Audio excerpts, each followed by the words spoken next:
Right. So Ken, tell us first about what you've heard about this new evidence and then how it could impact this case. Well, what this evidence is, there's primarily a couple different parts to the evidence. Okay. The first part is the taped conversation. What's expected is that the trainer in the case, Greg Anderson, is expected not to testify. Okay. Without him testifying, it's very hard for the government to prove its case. The government's trying to rely on certain different hearsay exceptions. They're going to have a difficult time. But what they do have is they have a taped conversation between his trainer and a friend of his talking about injecting Barry.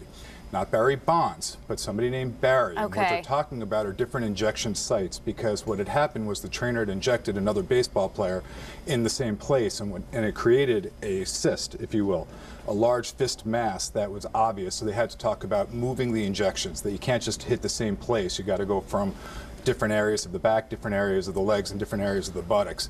But they did use the name Barry several times, and the government is relying on that circumstantially to say that it's Barry Bonds.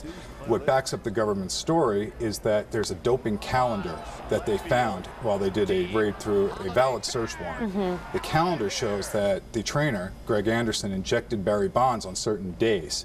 These injections then later tested positive for steroids during 2001 and 2000. Could they give Anderson like a plea deal or something? Could they make him talk, basically? Because he's facing prison time, I'm sure, as well. Right. Answer to your first question is yes. The second question is no. They can give him immunity and they can give him a plea deal, but they can't force him to talk. And he's done this for the last couple of years, refused to testify. He doesn't mind going to jail.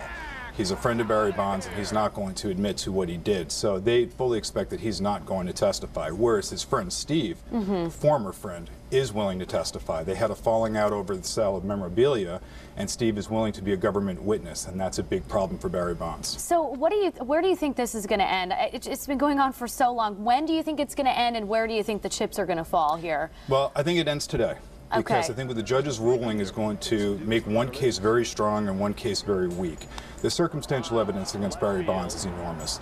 I'm not just talking about his head, but nobody's head grows the way that his did, like a chia pet.